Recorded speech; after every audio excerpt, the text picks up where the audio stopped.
devote our energies to sports and gardening, all the cultural pursuits as far as they're concerned. In fact, we're going to put the goons to sleep.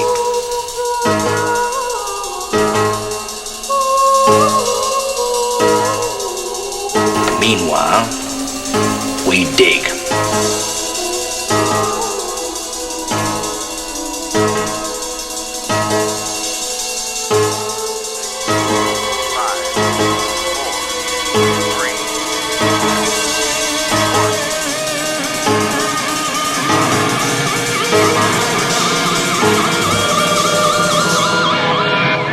Here we go again.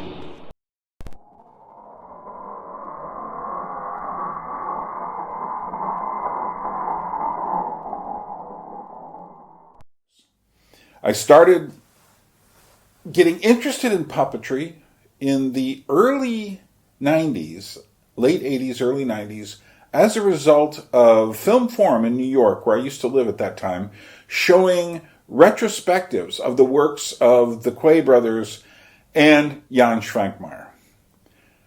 And I kept coming back to these. I didn't own any videos at the time. Eventually, I knew I'd be moving to Alaska, so I bought a few videos so I could refer to these things when I talked with other people about them, since I knew hardly anyone knew who they were. And eventually, as I looked at these videos, I started saying, maybe it's not the animation that's primarily interesting me, although it certainly does. Maybe it's the actual puppets themselves, which were designed in an Eastern European or behind the Iron Curtain kind of mode. The Quay brothers are originally from Pennsylvania. They're identical twins. They got fascinated by Polish animation and ended up visiting Europe and have been living in London since the 1980s. We talk a lot about their background in the interview. But eventually, around 2005, I took a trip through Europe, and I was hoping to meet them, but I never did then. In 2012, I decided to start this documentary project in earnest, and so I got in touch with them. They were a little, I wouldn't say suspicious, but hesitant to meet me. They were like, what do you really want, kind of thing. And I understood that perfectly. Their time is important to them, and they work on a lot of projects. On the 2012 journey, when I literally had been handed a camera and said, go shoot, someone who produced me for 5 minutes said, here, we'll do this for you. I didn't know what I was doing. But when I got to them, I had already filmed the great Jan Švankmajer and had met the granddaughter of Ladislas Starewitch. And both these names will become important as you watch the video. So I decided to see if I could meet them. They graciously allowed me to come over. They said, don't film anything. I said, okay. So I went there and we talked. And I guess my credentials were good enough. I don't mean academic credentials. I mean having talked to Švankmajer, Ladislas Starewicz's daughter, and that connection eventually helped them to put together, along with Carolyn, who is in Barcelona, a retrospective of all three of their work in Barcelona. And there's a book on that called The Metamorphosis. But they were impressed that I knew all of this stuff and had gone to the Toone Marionette Theatre, traveled through Poland, the Czech Republic, met these people, interviewed people. And so, in a sense, I had spoken their language. And in many ways, I was always following their breadcrumbs. They would mention something in an interview, and I'd say, okay, Toone, how do you spell that? Toone, really? It's not tune? And, I would follow these breadcrumbs, which were still on the ground through their particular Black Forest. And I ended up talking with them, and they said, yeah, well, next time you come through, let's do an interview. So I came through again in 2016, and that's when this interview is from.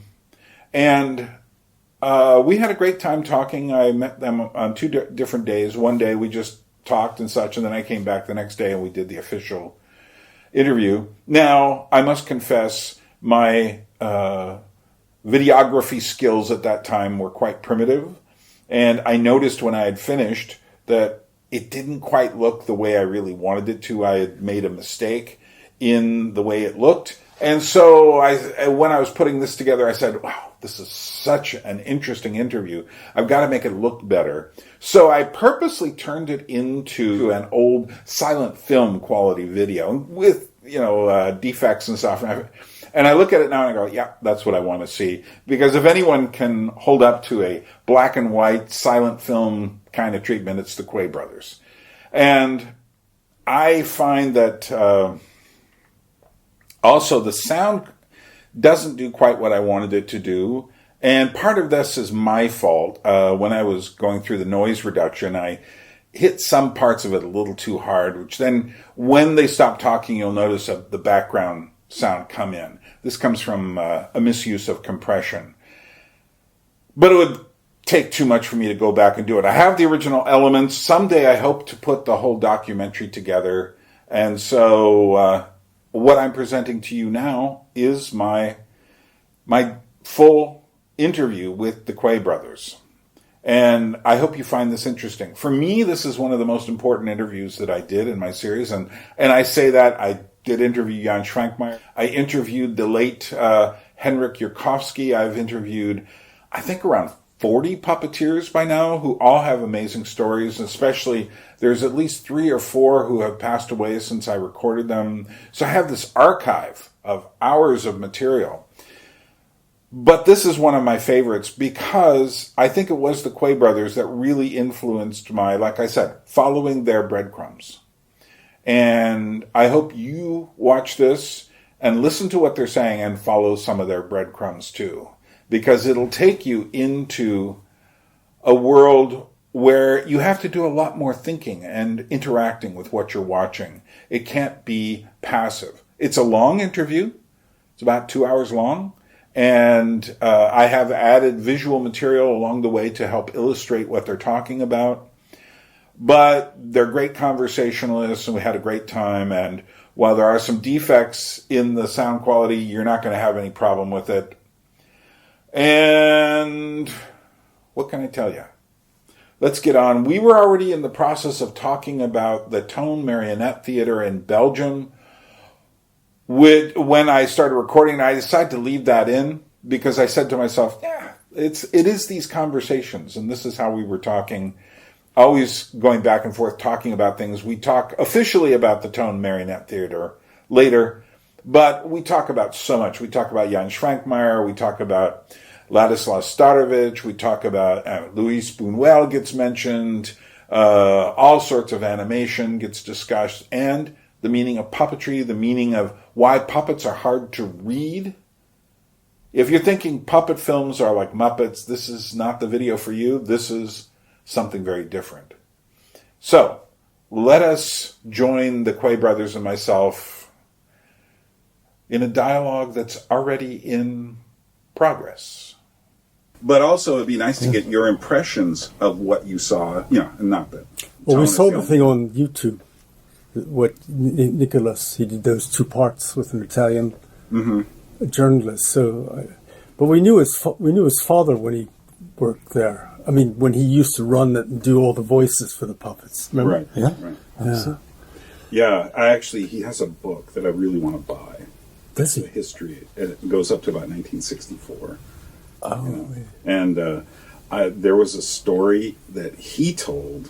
Nicola didn't even know it himself, that I had read from another source of the puppeteer who hung himself amongst the puppets in the, I believe it was the 20s or teens, when cinema was coming in and people had stopped going to the puppet theater. And I guess this guy had just gotten so depressed that they came and found the guy hung with his puppets, which to me is, as an image, is just like, wow, I'd build a whole film up to that. Human being parts. Okay. We used to have a book like this, yellowish, on the tone. What happened to that? You're right. It did. It's in there. I think it's up there. So, the first question... Do you have to set this off? It's on. It's running. Okay. Yeah, so I can get what you guys are whispering to each other. But He's not looking. so they're both right there, so we're cool. Okay. So here, the first question may also be the last question, because it's the toughest question, it's the simplest question, but you might answer it and then come back to it at the end. Yeah, and it's the question, what is a puppet?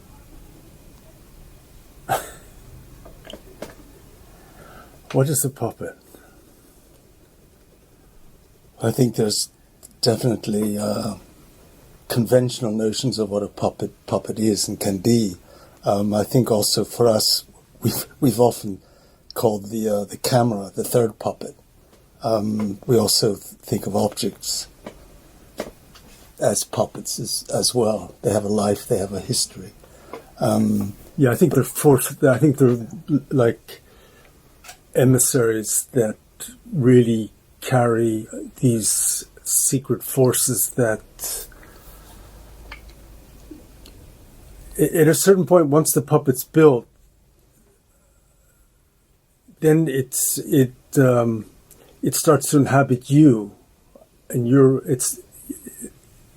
then you have to give it the life that it sort of is demanding from you, because of it's this transference, I think, a lot between you mold it, but at the same time as you mold it, it's being created and sucking forces from you to give it the life that it wants from you, in a way. So I think there's this dynamics that are in flux there, that you're it's reciprocal. Yeah, between the puppet and, because I think at a certain point a puppet has to haunt you with a life that even is beyond what you had conceived for it, so that it's tapping from the other side, as it were, from the other side of the mirror, and calling forth a life that doesn't maybe necessarily have anything to do with our conventional ideas that, this is so-and-so, this is Faust playing this role.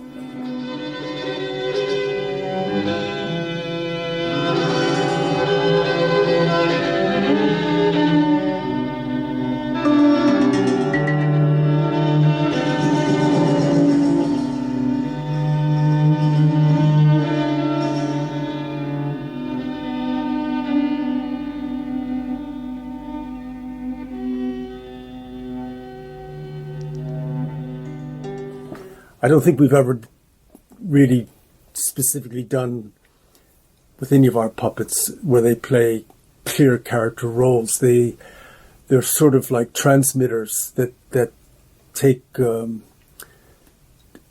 what's the word, like magnetic forces that or with radar waves, and they're a transmitter for that.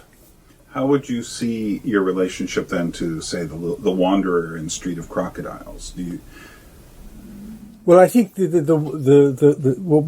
think we've always called the sort of stalker in Crocodiles was really, he facilitates. He's a sort of a guide who is constantly in search of, I guess what he would say, I'm in search for the chance encounter, the epiphanies of the everyday. So in a sense, it's like as he journeys through the zone of the Street of Crocodiles, he comes upon all these scenes, as they were, these tableaus or occurrences, and it's like he's there always at the right moment, that privileged moment. And I think that's very important for us, is that always that we have a character who seems to be there for the privileged moment. Do you see yourself somehow in the puppet? Oh, completely. That's us. We're always, well, actually you're both, because in a sense, but you're both the puppet because of the genuine interior journey that you're trying to chart through the film with your character, but it's coming upon these events or occurrences that are the ones which are the sort of unknown forces that we've sort of coerced out of the material that we're trying to work with. So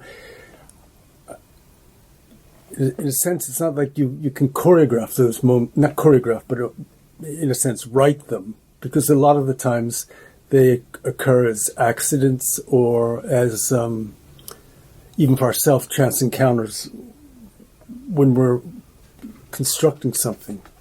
What do you mean by the phrase "the third puppet" in reference to the camera? Well, because in that respect, the camera has to be animated. If you're moving, you're making a track or a tilt or a pan, you're animating single frame. So it is a puppet. I see. It's more technological, but it's also it's mathematics. But it's also what the camera eye is actually attached to. So in a sense, it's an extension of that bigger eye, which is the cinema eye. That sort of way you just feel like it's an eye that you're animating. With its own perspective. Yes, absolutely. Yes. And so then, therefore, it is a puppet. Yes, and also because that eye is an eye that you conjugate with different kinds of lenses, with depth of field or non-depth of field, or what kind of focus you want to use. So it's a very, again, it's the privileged eye, and it's the one it's going to. It's what the audience will ultimately see is exactly what that eye saw. So it's clear to me that puppets at some point became very important to both of you. But also, I've heard in other interviews and from other sources that you didn't have puppets growing up. So, but did you have, for instance, any connection to say, you're both old enough to have seen puppets on television, I don't know if you saw Howdy Doody or some of the very simplistic puppetry that was done, or, Davy and Goliath stop motion animation on Sunday mornings or something like that. Did you see any of that sort of thing? I know you watch cartoons, but... No, for sure. I remember at Christmas time, there were two commercials that would play all the time, and one of them was a Norelco shaving ad, which showed a Norelco electric shaver going across a snow landscape, which was stop animation. We figured that out much later. At the time, we didn't have a clue. We thought it was magical. Just sheer magic. And then the other thing was the story, the birth of Christ told in marionettes. Mm. And this was always played at Christmas. And I remember we were both always... And we were befuddled by the fact that they came down the chimney. We didn't know how they got across the threshold of the chimney. Did they cut the strings? When the string... but that are was we talking Christ. about the Norelco, or are we talking about... No, there's two. There's two separate ones. The Norelco was stop frame. But then there's a Nativity. Nativity was marionettes. Yeah, marionettes. So how did they come down a chimney? You can string them down a chimney. But what's a chimney? Why would there be a chimney in a that's what I Nativity? Okay, I don't remember that. I remember in the Christ scene. In the Christ scene. In the Norelco ad, where does it not arrive in a... Maybe your whole career can be explained by the confusion. And the bad memory, obviously.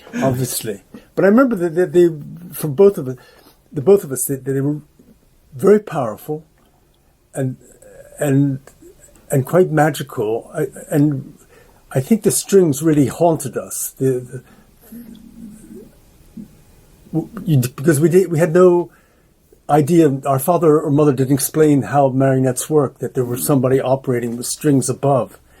So you felt that they must have something to do with the way they move. Was this a half-hour show or something like that? I think it was 20 minutes maybe. Yeah. Probably the Norelco was what? 30 seconds probably. Yeah, I've seen it. Yeah. We found it on YouTube, I think. Cool. Eventually. I'd like to know who the animators were. So, now I know you had the big revelatory moment when you started going to school and you came across the Polish posters, and that led to Kafka, and then eventually you had Borowczyk as one of the poster makers, which led at some point to his animation videos, which I recently had a chance. I've got them all on DVD now, Blu-ray. So it was nice to see them. Yes. But and there's some hints of puppetry in there, although... Well, Renaissance is all object animation, as is the scenes from Rosalie.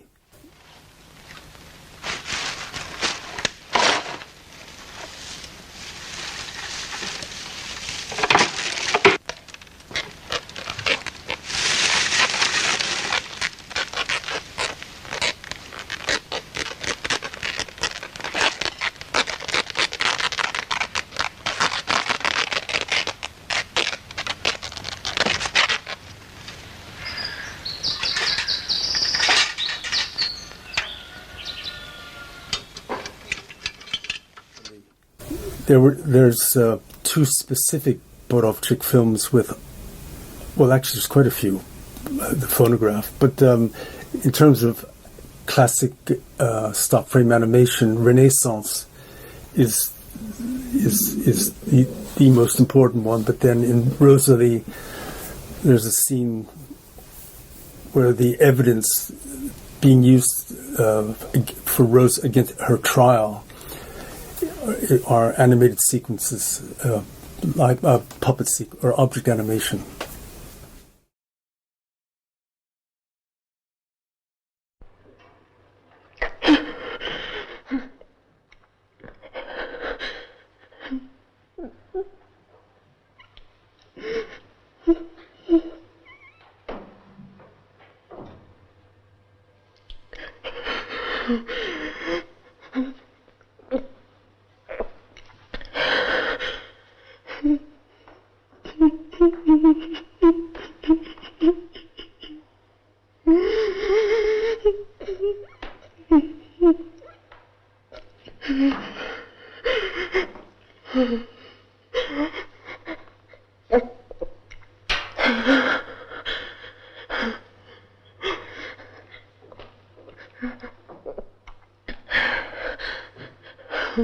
But I was going to say that in terms of the Polish poster it happened when we first went to art school. So we were 65. We were 18 years old. So we went into art school at the Philadelphia College of Art, and the day we walked in, there was this in the exhibition room was a traveling exhibition of what we say the heroic period of Polish posters, which was 50s, 60s.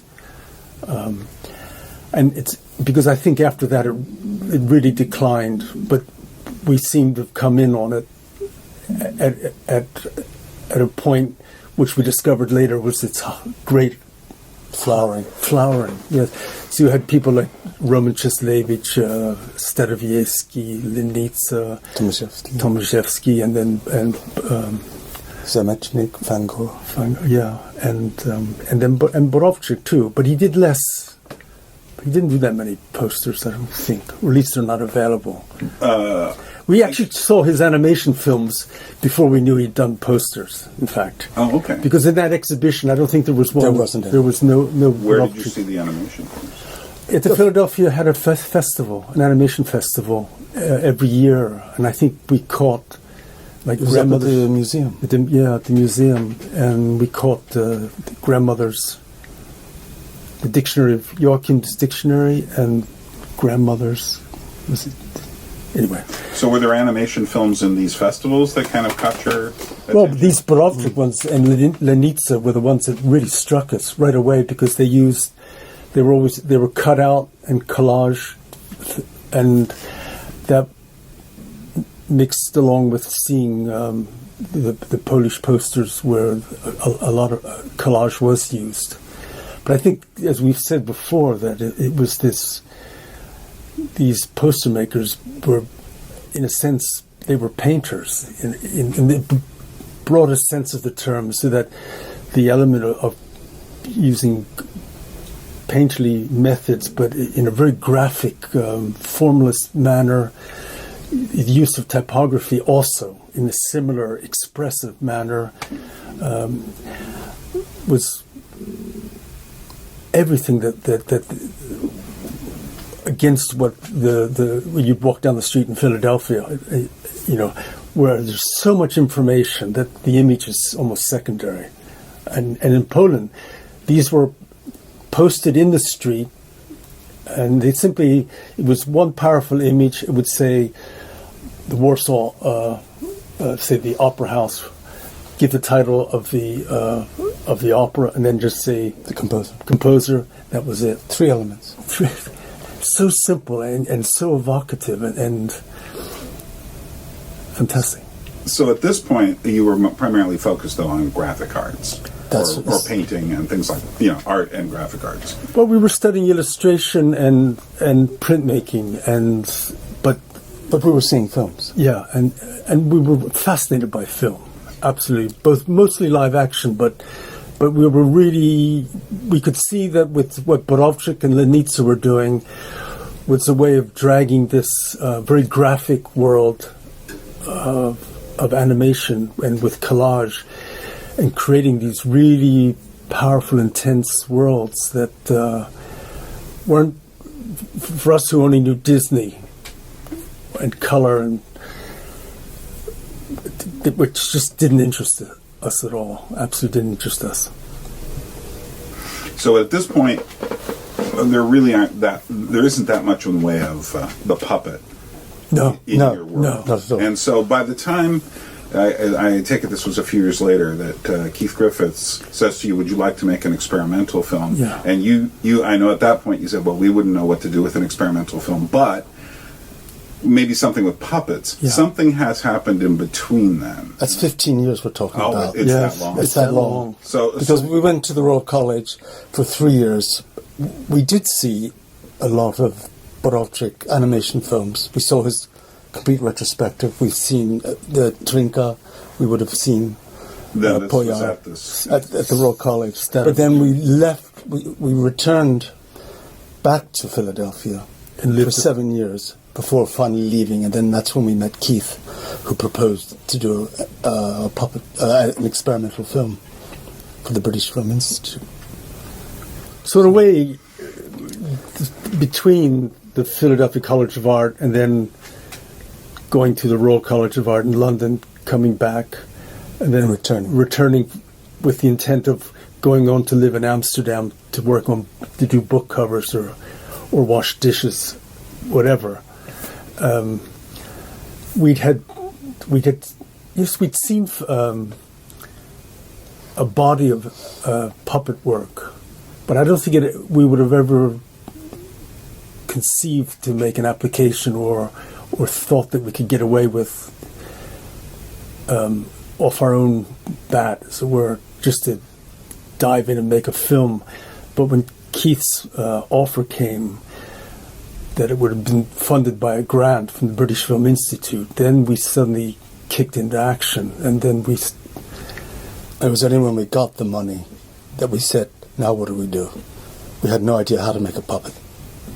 And essentially we went out and bought one of those stupid the artist's mannequin puppets and tried to work with that. That's right. Which was a disaster. Yeah. But I think the thing is because it's true that the technical side of puppet animation has, as opposed to, say, string marionettes, which are basically floppy, and then if through the fluid manipulation, but it's live action in real time, puppet animation would have demanded a very sophisticated, ideally a ball and armature joints or using wire, but depending on the degree of sophistication that you want from your puppet. But it was learning how to we had to light the scene. We knew a little bit enough about film cameras that wasn't going to be a problem, but also just learning to build decors and actually laying out a physical space and deciding on what your scale would be was just something that everybody has to do it, but we had to learn to do it under fire, as it were. And of course, it's the best teacher in the world. It's just to make thousands of mistakes. So I take it was during this original period at the London College, Royal College of Art. Royal College of Arts, and that you came across Starewitch, and was it then? I think we actually came across Starewitch a little bit earlier in Philly. Or maybe not. Maybe it wasn't. I think we saw it in... Maybe it wasn't London. After when we came back from London, the Royal College, we actually rented the Mascot and showed it on a 16mm projector. Yeah, the Philadelphia Library of Art had a 16mm copy that you could rent. It was amazing. That's all. That's the only one they had of his. Yeah. But how did you already know about him? Where did he come in? I think when we were at the Royal College of Art, the National Film Theatre showed maybe a small retrospective. Might have been the first one he did with the insects. I think that's what really... And I think we just went along and we'd read about it, and that's how we discovered it. So let's talk about Starewitch for a minute. Yeah. What is it about his work? Describe a little of it, and what is it about his work that... So, because obviously to me Starewitch is, precedes certainly Švankmajer. Maybe he precedes Trnka in a way. Oh yes, by far. Yes. And what was it about his work? He seems to be the key touchstone to planting some sort of seed. Yeah, I think because instantly with the Starewitch film, although you may be in the realm of the fairy tale, already you feel it's a very grown up world and not something for it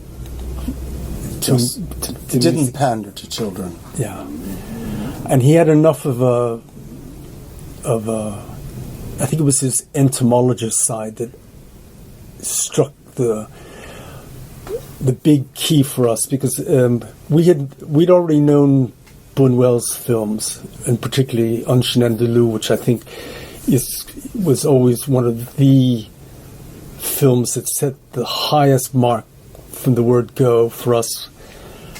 And we know how Buñuel dealt with entomology, and I think we instantly related. They were just instant parallels. That Starewitch, I mean, as the story goes, he couldn't get the insects to act or move where he wanted them to, so then he stuffed wires in them, the dead ones, and then animated them.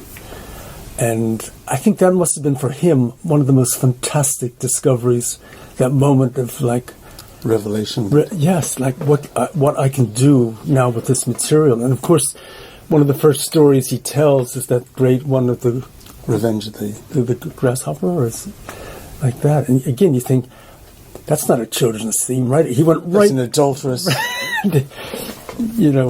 affair. Yes, spying on your with a camera, all that kind of detective thing, and done with a great sense of humor. And apparently, the Tsar loved it,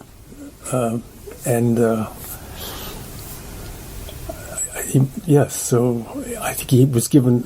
But even at the time, there was very little in terms of books that you could find on Starewitch. Yeah. Nothing at all. Nothing in America. Maybe Paris there might have been, but no internet at that time. I forgot to say that when Keith found the money, and we said to ourselves, we've got to now learn how to make a puppet film. The one person who was available here was a woman called, what's her first name, Novikova, who used to work with Trnka. She was living in London, and so we would meet with her, and she would tell us certain things, and then she actually arranged for us to see a 20-minute documentary made on Trnka, in which she appears in it. So that was also, a big help to see other people working in a studio situation, and Trnka having designed all the puppets, and Poya was animating. It was very good. Bye. Milena Novikova. Yes. Yeah. So back to before we get to back to Starewitch, mascot. Let's discuss that for a moment. What is it you love about that film?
Well, it was the only film of Starewitch that was really available and with stills also. You could find it in certain books. And I think it was the Devil's Ball at the end that it really comes to this extraordinary fruition of the demonic and this dark figure of his devilish character, worthy of Bulgakov. And yes, Master Margarita, truly powerful. And the way it dies at the end has to be, the sawdust pouring out of it, and this dark satanic laughter and voice that it had was sensational. And he was an absolutely fearless animator. When you see this, the puppets and the crude armatures, but most of them were just wire, and you think, for us using wire, it's so springy. Like, it can't be too strong, but it can't be too weak, and it's finding that right thing. But he just, and apparently animated it with great speed. Didn't keep a notebook, but could animate 20 and 30 characters. I know exactly where they were. Where they were in there. Even we can't remember it's the hand going up or down. We have to write notes or put an arrow saying it's going up. Did you see the version? There was one version I saw that did not have the scene where the headless Harlequin doll is playing like a mandolin or a lute or something, and the ballerina has tears coming down. That's just such a. I believe that it's been restored by the and it's the different. We saw different images that we'd never seen before, but there's something of a lascivious monkey. Yes. Well, that was always there. That was always there. He's always sort of going like this girl, but he's very disturbing. Yes. In your conversations with Švankmajer, one thing that I recorded a conversation with him. I asked him about Starewitch. I got kind of a summary of what he said back, but the one question I didn't resolve is when he saw. Do you have any idea when he first saw them? No idea. He told us we were at a film festival with Jan, and there was a Charley Bowers, a couple of films that were playing. And Jan told us, these existed in Prague at the film archives, and he'd seen them there. So, and we'd never seen a Charley Bowers in our life. Or heard of him. Or even, yes. I mean, that's the most secret. It's as though Disney had abolished him, because you never heard of the man. There's very little known about him.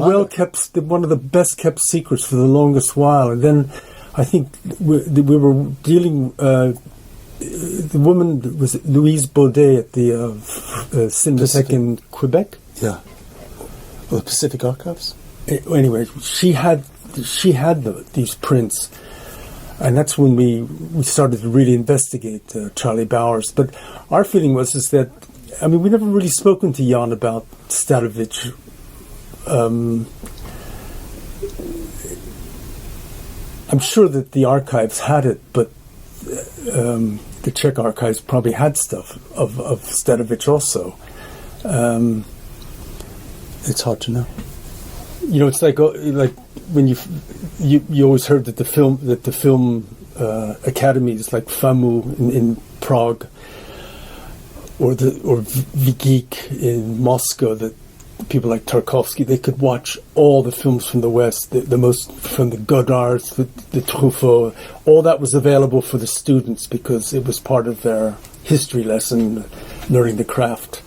I'm sure that although Jan wasn't at FAMU, he was at the puppet school.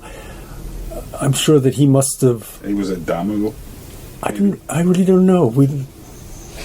Anyway, maybe these films were available, or he was invited to have a look at them. Being a student, that this is what you could do with puppets, and. Yeah, who knows? I don't think he was going to a lot of film festivals, so he couldn't have seen it. No, probably. And even at the time, but he would have seen it at the archives, though, probably more likely. But what I'm saying is that even back then, Starewitch, his films weren't, on huge release. They were pretty obscure. They were locked up. They were on ropey 16mm prints that a few people had in England, because we could write to them and get them sent to us. Or the one time we went to Paris, we went out to their archives, the film archives, and saw some of his films. But they were one-off little screenings, and that was it. It vanished. There was no way to, you couldn't get a video cassette of it. There was nothing that existed. In those days, cassettes didn't exist. So. Well, let's talk about Trnka then. Yeah. And what is it? So evidently you discovered him after, by some time, Starewitch. And what kind of impression did he make? Well, I think it was the hand. Of all of Trnka's films, it was the hand that really grabbed us. I mean, his films were pretty available. Yeah. A certain amount of them. Schweik we did see, even with subtitles back then. We saw a documentary about him working in the studio. It was about 20 minutes long. So we saw, how a proper film studio ran, puppet film studio ran, and it was, evocative. And there was even an exhibition in London in the early 1980s, which had a traveling exhibition of Trnka's puppets. So you could actually see them in glass cases. So that was a big impression on us. But we also saw a formidable technique. What year about was that? About 1980, 81, okay. 82 maybe. But I think that's something that you realize that it was very much parceled out. There was the costume makers. There was the division of labor, as there are in most big studios. Whereas I think somebody like Starewitch would have done everything. Done everything, and along with his wife. Probably pretty much the same with Jan, making everything. He would have used a cameraman and an animator. Usually he always worked with animators. When did you discover Teschner? We had a book, I believe. Yes, a book, an English book on puppet theatre. German book. The German one we have? I was thinking the Beaumont. Oh, right, yes, that's right. We did have a German book edition. And then we just saw this Figuren Theatre of Teschner, and we went to Vienna. When 81, we were in Vienna, and we went to the museum and saw the cabinet inside in the library with all his puppets. And we actually met one of his operators. It was a woman who was in her 90s, and we met her in a cafe. And there were three of us, and we didn't speak German. She hardly spoke any English, and I think we fumbled through. But she's in one of those photographs with Teschner as a young girl. There's two girls. I think it's one of those. What was it about It's the beauty puppetry that? Well, we did actually go out to Linz and see one of his films that he'd done. It was black and white, as we remember. It's like a 16mm print, probably. But inside the library, it was the precision, the imagination of the quality of the detail of his puppets, the costuming, the very rich sense of decor. And this German edition that we found on Teschner literally laid out how the armatures were built, how he designed them. So you saw this fantastic precision that would have probably come out of the Vienna successionist period ethic. Beautifully designed and beautifully, the craftsmanship was remarkable. And that they were his influence by the Javanese puppets, so they were rod puppets, but they were built, they had such elegance and very, they never spoke, the puppets. He apparently, it was just the sound of like a music box. So this must have been this very slow balletic journey that was made through each of his puppet shows. And then, of course, with this beautiful, it was played behind a glass, they said a concave lens. We somehow imagined it would be convex, but maybe depending on which side you were on, I guess. Anyway.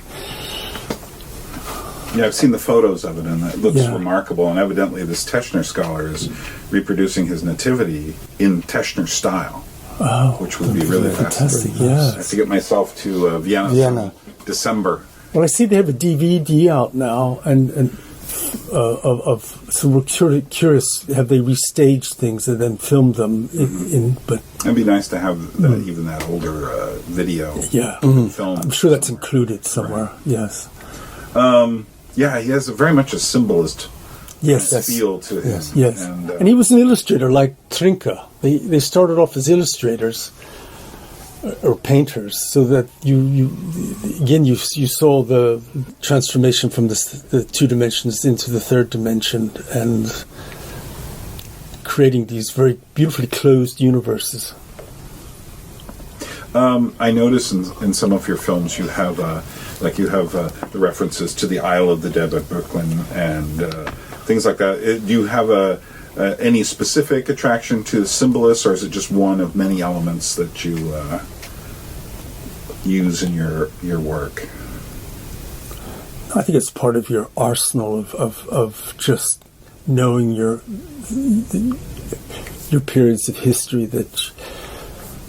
I mean, you're not academics, but when we look at the pictures, the images, or what the symbolists created, there's an ethic of the symbolists that we particularly like, which was that it created this very suggestive world. It wasn't overly announced, but it was evoked. Yes, it's something that both lighting and music profoundly magnifies. I think that's something that it's what disappointed us with the two-dimensional world was the fact that it didn't have sound or music or movement for that matter. What do you mean, the two-dimensional world? Well, doing illustrations, they're just flat. I mean, we're not talking about 2D animation, but we were just doing illustrations. So, you're talking about Trnka and Teschner, both in the early 80s. Was the film that you were commissioned, was that Nocturna? Yeah, it was 78, 79, Okay. and came out in 79. And prior to that, though, I detect that there were some long-forgotten little things that you had been working on. Well, we've done some cutout animation at the art school in Philadelphia, and we've done quite a bit of live action there, but they were always little things. Then when we came to the Royal College of Art, we did three animation films. And what years were those? So that was 69 to 72. We did 3 cutout films. So this would have been almost predominantly under Borowczyk and the Poles. Yes, Lenitsa. Yeah. Yes, exactly. Yes, completely. In fact, the first one we did was based on the Handel organ concerto that Borowczyk used in Goto. So I think we can categorically state once and for all that you guys don't come from Švankmajer. Just to address that issue, because it still seems to, No, I think it's like a little bit like Charley Bowers. In a way, Švankmajer was one of the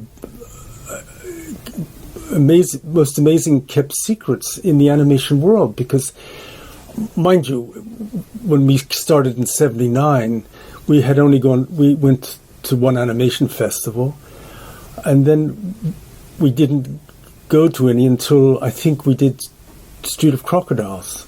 Did we finally get a film accepted at an animation festival? And even then, Švankmajer's films weren't being shown at a festival.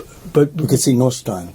And there was nothing in print. We saw nothing in print until a friend of ours who was at the Royal College with us, who was Czech, and he said, do you know the works of Jan Švankmajer? And we said, no. And he said, why don't you have a look at them? And this was around 1982, 83, and we brought it up to Keith, saying, I think we'd done a little bit of research, and we found out about his work. And then that's when we worked up a project which Channel 4 accepted on our angle in was to do Czech surrealism as opposed to French surrealism, because French surrealism had, in a sense, died after Breton's, really after the Second World War.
We're talking about Czech surrealism as opposed to French surrealism. Well, yeah.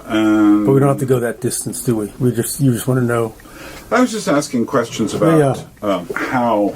I was trying to get the timeline here on when you started actually making films, which it seems like you have, from what I understand of the films I haven't seen, that there are puppet type characters in there. Yeah. Yeah. Only the flat. The one that we mentioned yesterday was the Punch and Judy film, which was made after Nocturna, right? You mean our Punch and Judy? Yeah.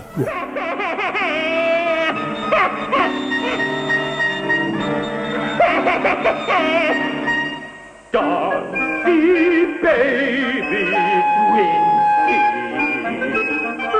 shall daddy chop and Lindsay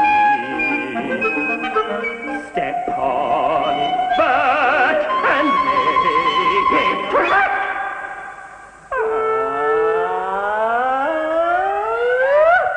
Darcy, baby, Wincy.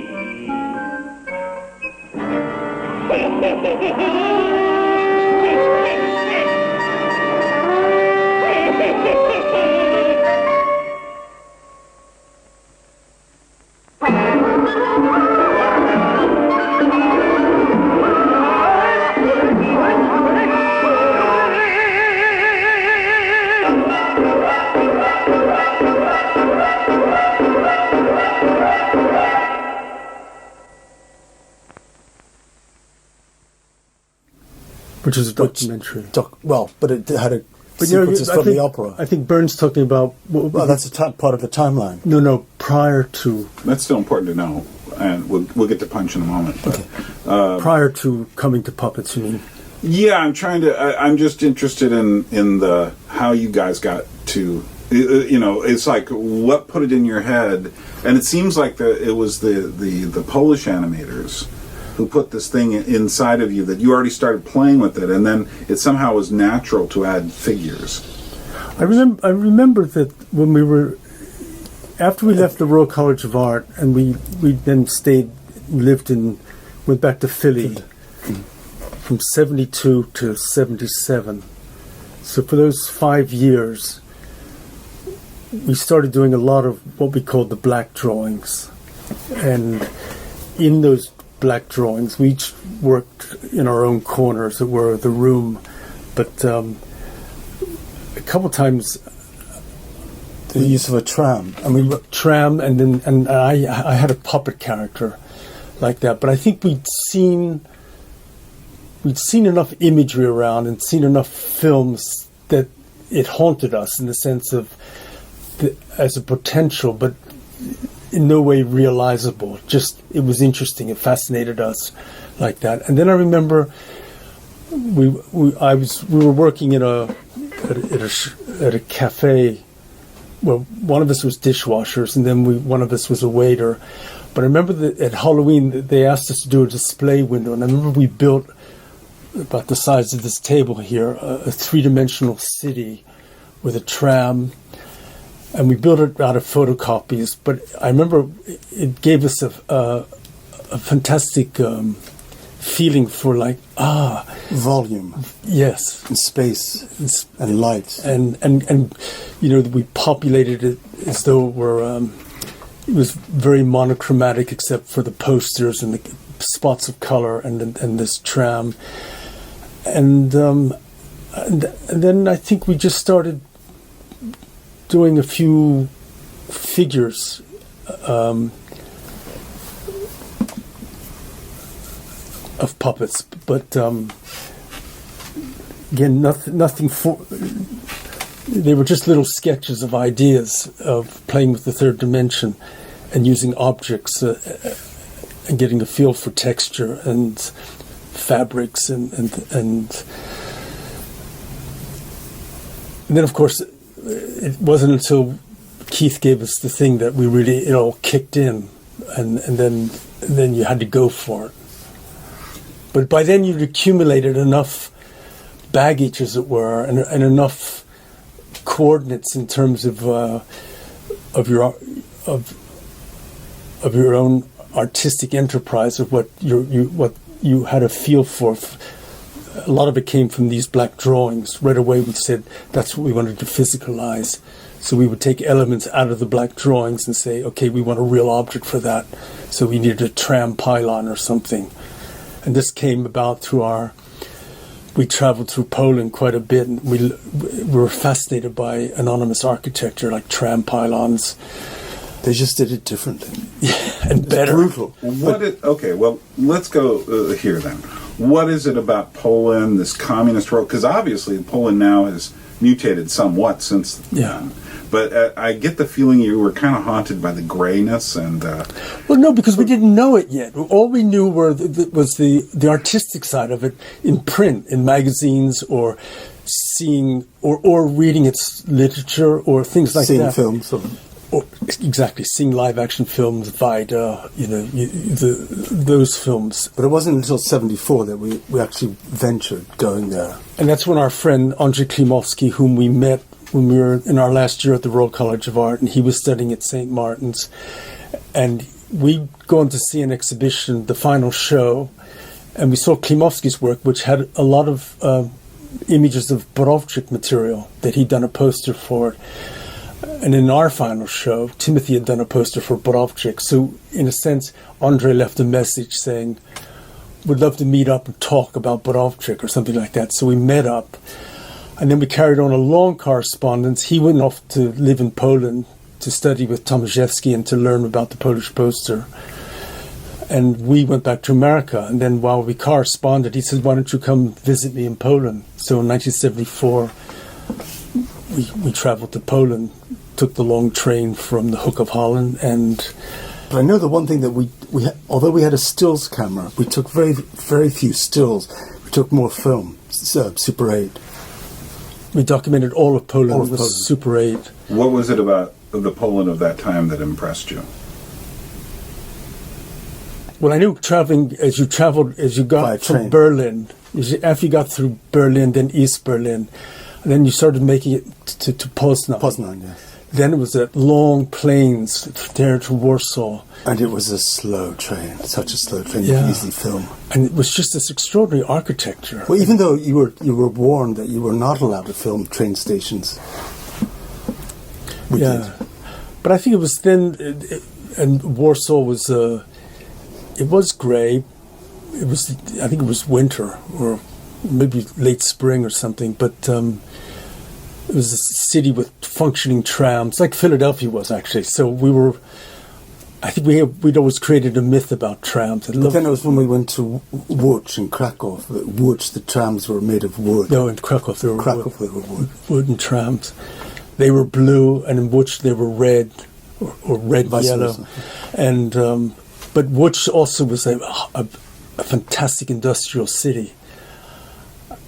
I guess it was just that starkness where the industry was so prevalent and powerfully ensconced in this greyish landscape. But we're fond of grey, so it didn't seem bleak to us. It just felt that's how these guys' vision rose out of this landscape. The way they worked, and we felt that it went hand in hand.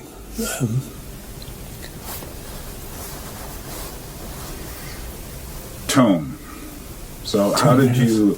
I take it you heard about Toone from someone in Holland when you were there? Yeah, it must have been in Holland. Yes, because it was while we were living in Amsterdam. Somehow we found out about the Toone Marionettes in Brussels, and we just said, "Hey, come on, Brussels isn't that far." It's what? 2 hours away. 2 or 3 hours away on the train. So we made the journey and just walked into a marionette show that day, and in the heart of Brussels. But the Toone Theatre is in a staminet, which is a kind of bar. It's a bar, and so you could have the famous Belgian beers, which we were absolutely crazy about. And there was one. The other place was La Mort Subite, which was this other turn of the century bar that's very famous, and we connected the two beer, cherry beers, with wood or the puppet, so they seemed linked, perfectly linked. And in the Toone, there was the estaminet, but then you sort of made your way into the little tiny theatre.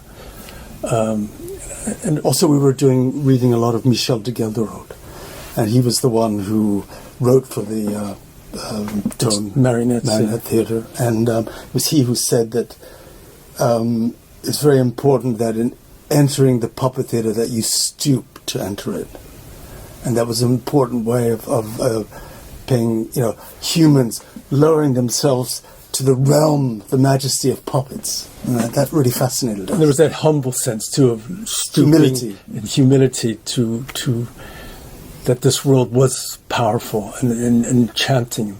Enchantment's very important. And that we discovered that a lot of very famous composers had worked with the puppet theatre throughout history.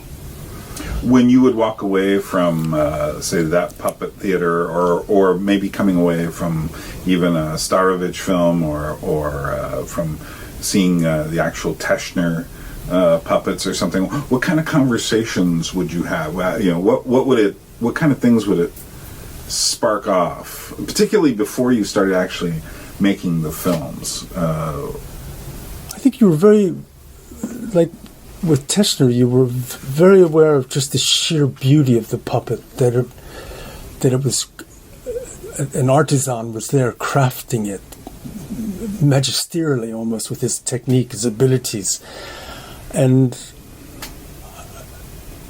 it was almost sacred. He was a kind of magician, working very quietly. But I think it was something that, although we were in awe of what he did, I don't think we came away saying, "Oh, we'd like to emulate that. We'd like to do rock puppets." I mean, we did it once, but I think we felt ourselves gravitating more towards puppetry, animation with armatures, but at the same time, still bringing that ethos of the craftsmanship to it, knowing that we'll just do it in stop frame animation. But I think also, you go to see the Toone Marionettes, and it was baldy and brash and raucous, and these giant slabs of wood being slapped around, spiked to the head, and just, I think only one hand moving, maybe two, but and the heaviness of clatter on the floorboards was very physical and visceral.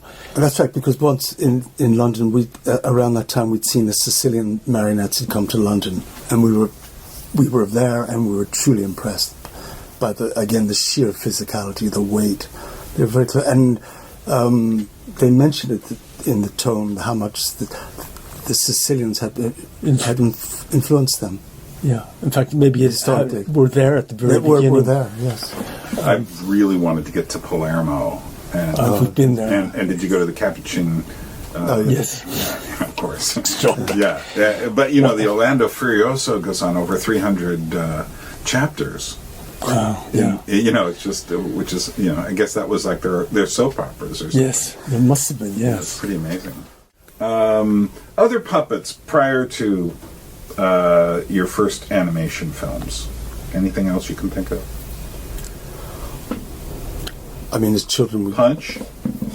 No, Punch and Judy didn't interest us at all. It was too slapdash, and I think it was. And yet you made that documentary. Well, it was Keith's idea. I see. He proposed it, and so how did that was proposed to you? How did you then start looking at Punch? Well, I think we looked at it from the point of view of how Harrison Birtwistle and who wrote Stephen somebody who wrote the libretto, which was ferocious, and the music was ferocious, and I think we really leapt to that occasion.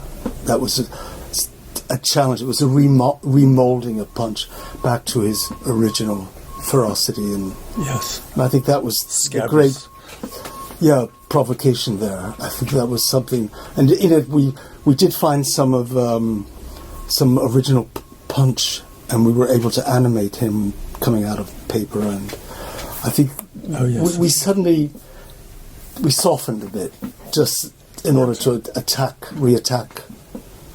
Where is that footage now? Was it used in the MoMA show, or? We have it somewhere. Well, it exists. The BBC showed it on television. We have a 16mm print. I don't know if we've ever. It's not.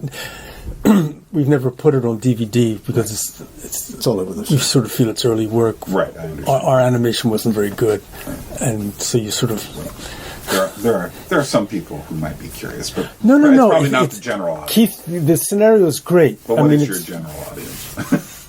Yeah, exactly. How would we know? Had you ever thought much about things like Harryhausen and King Kong, things like that? Had those made any impression when you were young?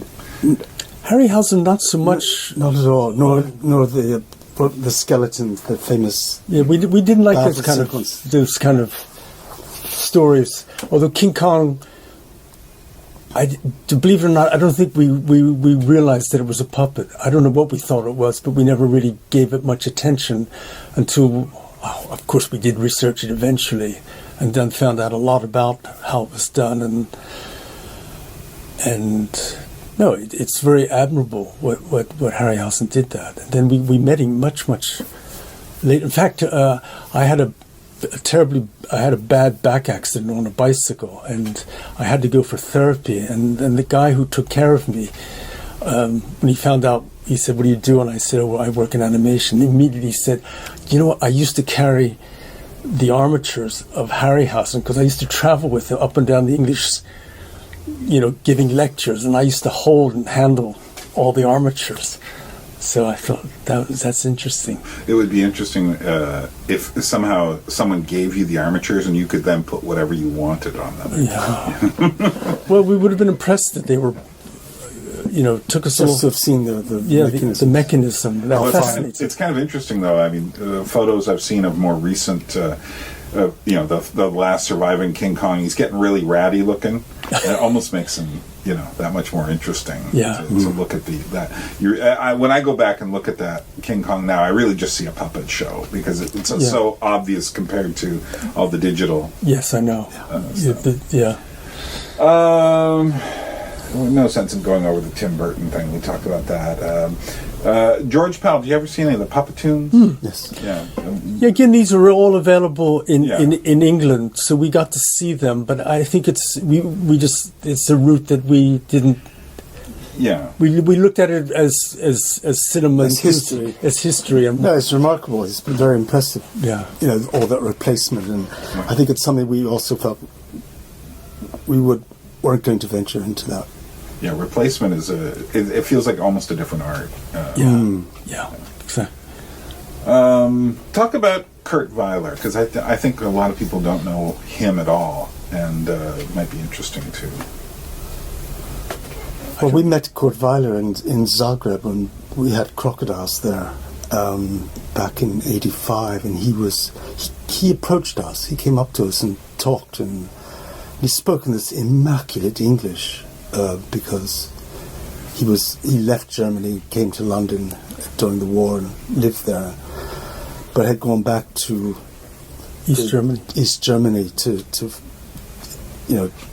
form the new vision of a different Germany, so to speak, more progressive Germany, and but he was doing puppet films, none of which we had seen or were available until only recently when a DVD came out. So he gave us a cassette. We had a cassette which was only in German. It was only in German. But they were traditional fairy tales that they told, but they were...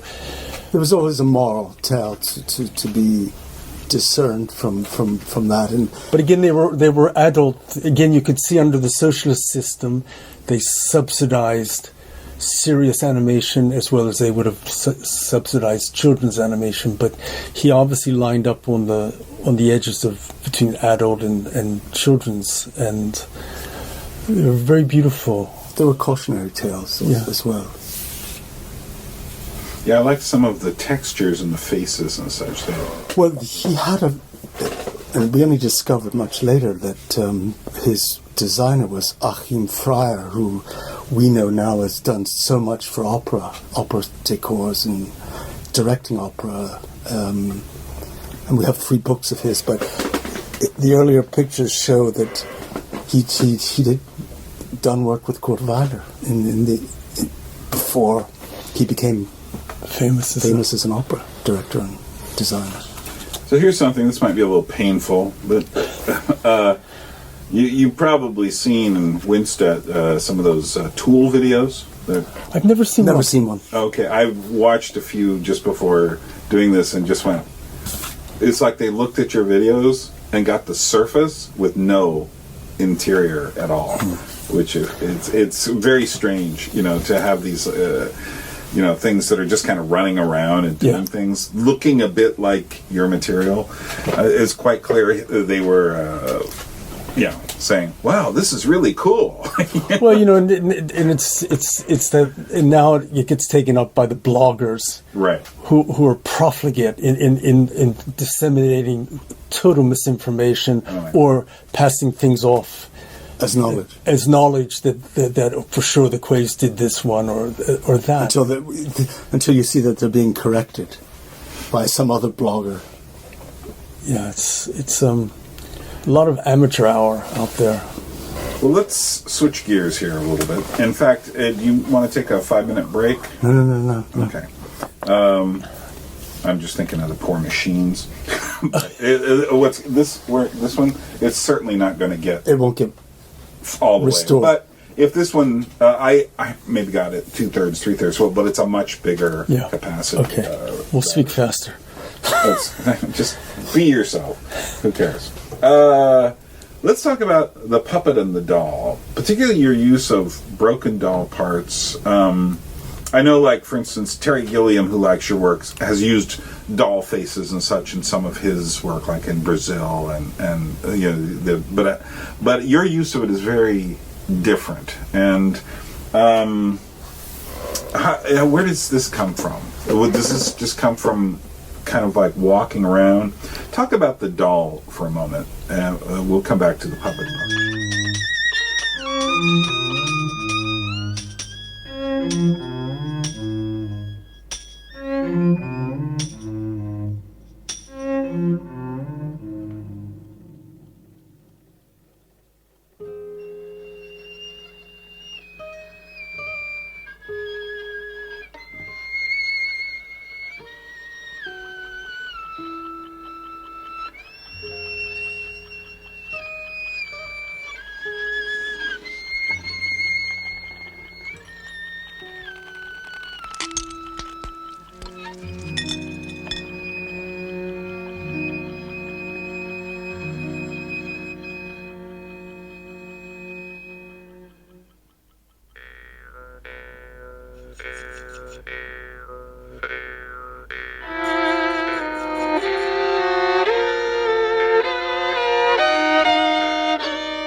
Puppet part. But I don't think we ever. It's a word we're not very fond of that word, doll, because it has so many contaminant elements to it, where it's cutesy and all that. Victoriana. Yeah.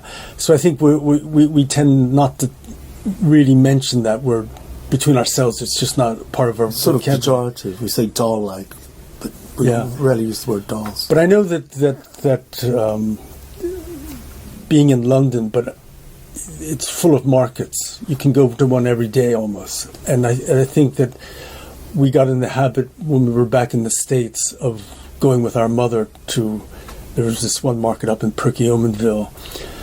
And I remember that feeling that you'd see these people set up their stalls. And of course, all the time they're making this probably unconscious aesthetic choice of how they set things up for themselves. But then, of course, when we roll by and we'll sort of see a setup and and we'll sort of eye each other and say, look at that one, what he said, what the conjugation of two objects are. So right away, I think we were on to that you're just open to the chance encounter.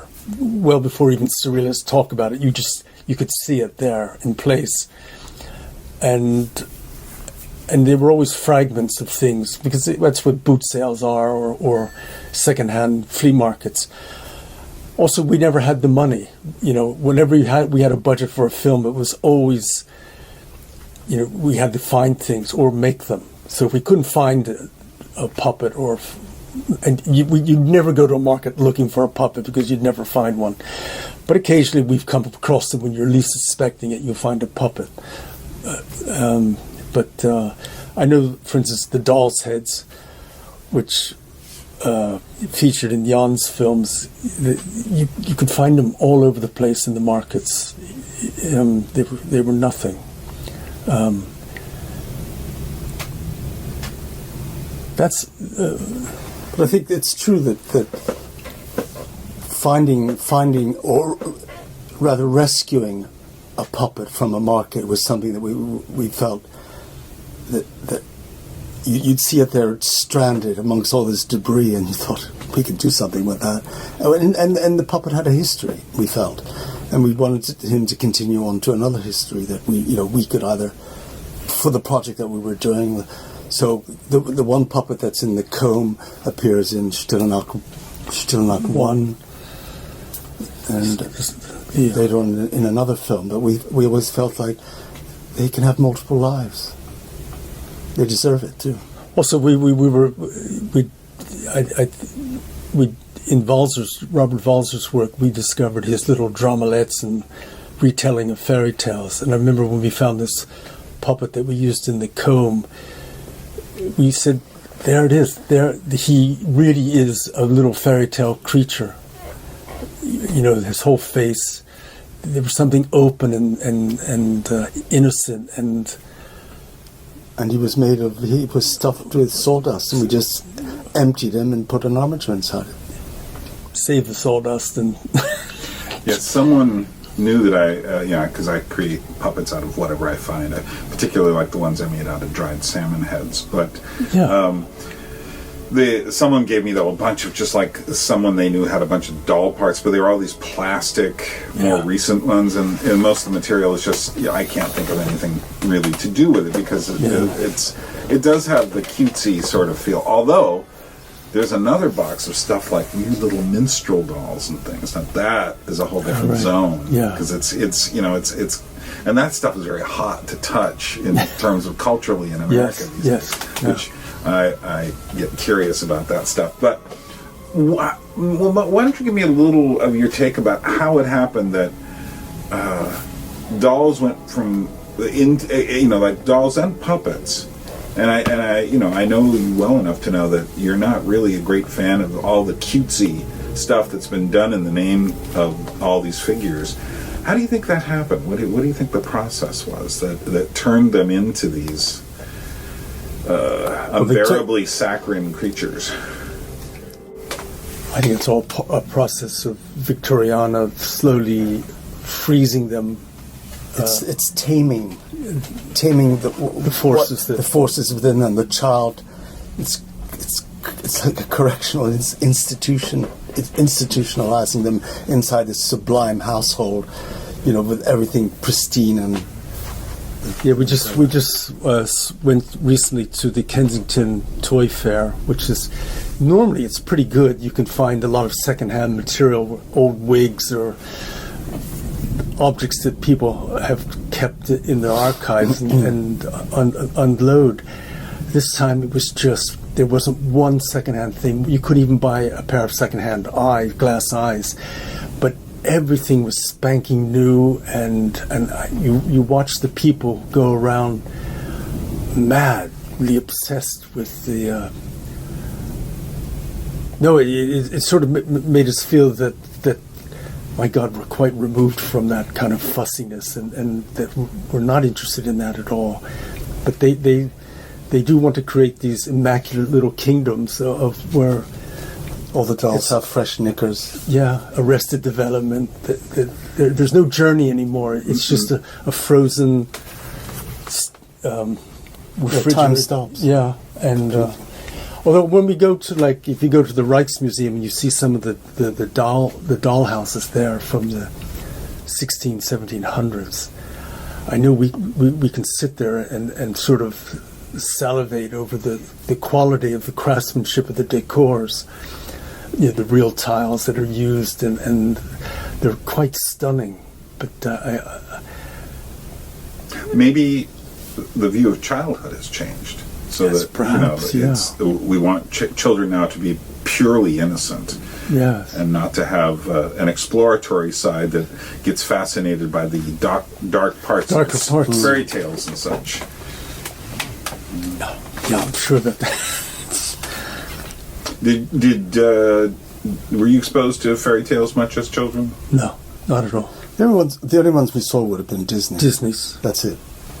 I don't even think we read Brothers Grimm as children, even. No, we were into Tarzan. Tarzan book. That's right. Edgar Rice Burroughs. That's your kind of your final version, the puppet version of Tarzan. Tarzan. Your version of Tarzan, which would be quite bizarre. Tarzan in Poland. Yes, exactly. Yes. This is just a personal question. Someone I really admire, I don't know if you've ever read his work, is George MacDonald. Do you know about him? Scottish late Victorian writer, who did, it's kind of, if you can imagine Edgar Allan Poe writing fairy tales. Right. And it's just extraordinarily dark, extraordinarily beautiful. And the book Lilith is the one I would really recommend. Oh, no, and I've heard of him. there's just images in there that it's just like no one has ever conjured Right. stuff up like this. And that was not written for children at all, although Yeah. he does have some children's work. But he's got a short story, The Golden Key, which ends with they're looking for the 3 different old men on their way to the land of the shadows, and the last one is a baby who's on this mossy embankment. It's like there's all this fire. This is the old man of the fire, but it's on this mossy embankment, and he's playing with like marbles in the middle of the air. It's just absolutely incredible stuff. I always thought if you hadn't heard of him, No, you we should. Yes, well, we'll make a note. Yeah. Okay. Yeah, there's something very, it's almost sanitary about the modern doll. There's, Yeah. Well, it's like Barbie dolls. yeah. They don't menstruate, that's for sure. But, Yeah. Well, you were saying something in that one interview with the French guy in the doll museum, which I'd been to that doll museum before, and I completely agreed with you. It's like there's some in the beginning that are kind of interesting, and then you get into Victoriana, and then by the end it's hopeless. It's hope. you've lost. You've completely lost. Yeah, it's like they just become not even worth looking at. Yeah. You've lost your erection. I'll make sure that's the quote on Quay Brothers. You've lost your erection. Discussing doll. No, I said lost your direction. Yes, it's like Wally Haskell. Particularly nasty weather. Particularly your ass with a feather. Anyway, but yeah, there's like some quality in, I think, modern design of toys and such. It's almost like they do too much for your imagination. That is to say, it's like Star Wars. I just saw that because I had to. It was like, and I'm just saying, like, it's all, we have the ability to do everything, and there's no gap left for me to imagine when I come out, except to enter their world, go buy their toys, and Yeah, exactly. Yeah, I think what happens is they clip the wings of the imagination by over refining it, over finishing it, so there's nothing left. Yeah. Yeah. All you can do is play with it and break it. yeah, it's like And you toss it out. the classic ancient dolls always had there was that blankness that went with it that you Could feed it.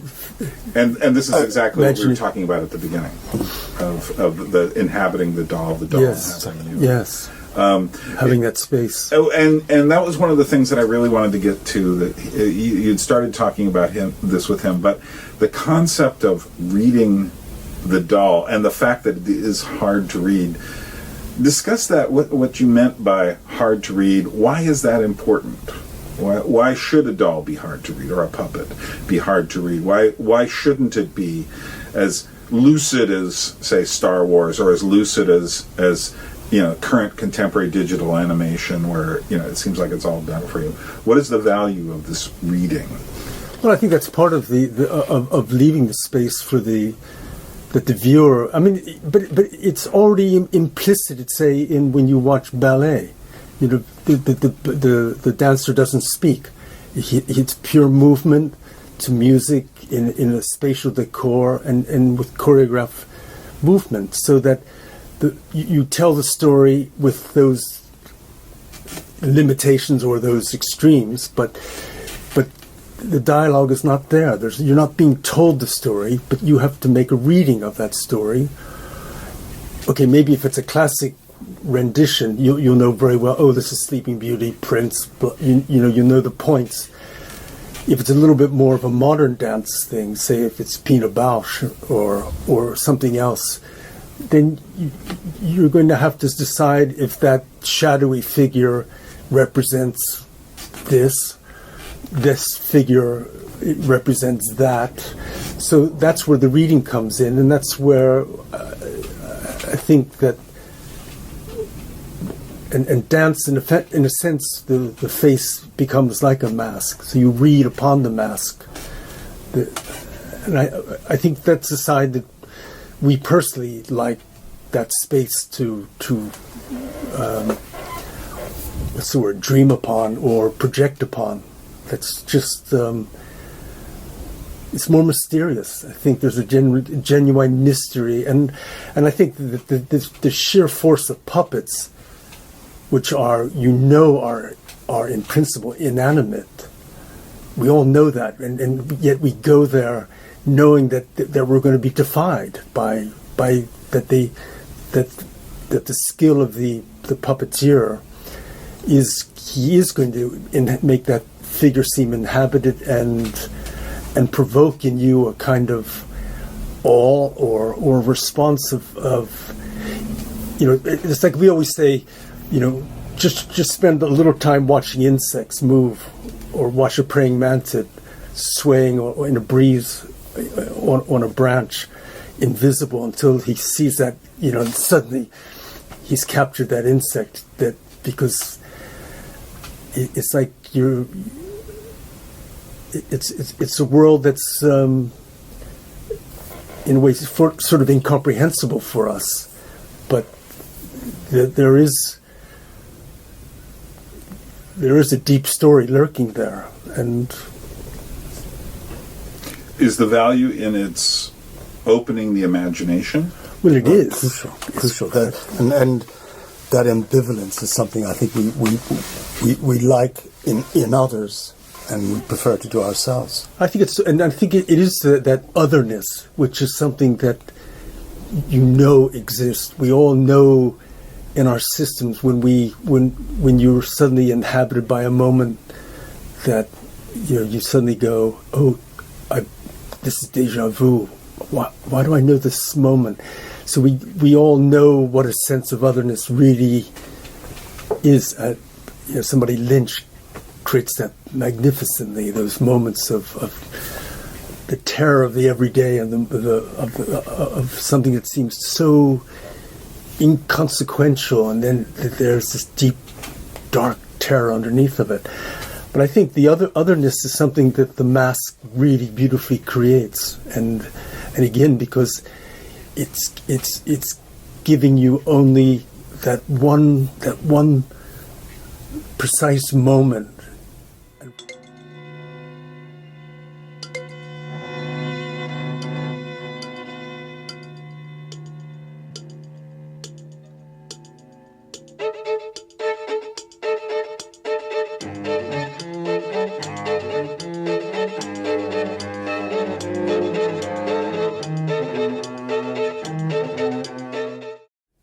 And of course, a slight tilting of the head, catching of a light at an angle, then modifies it. But you have this sense of it's not going to give anything away. And I think and of course, I think we as audience like to comfortably sit back, and we just like to be told the story. We want, we don't want to work for it. But I think that's, for us, it's that little bit of extra work, which is Well, that we admire it in other puppeteers and in the other arts, whether in music, when it creates those states that you say you've just moved into that little bit of a higher realm of the you can't achieve, it's just beyond grasp, or it's unnameable. So I think that sense of getting there is something that's very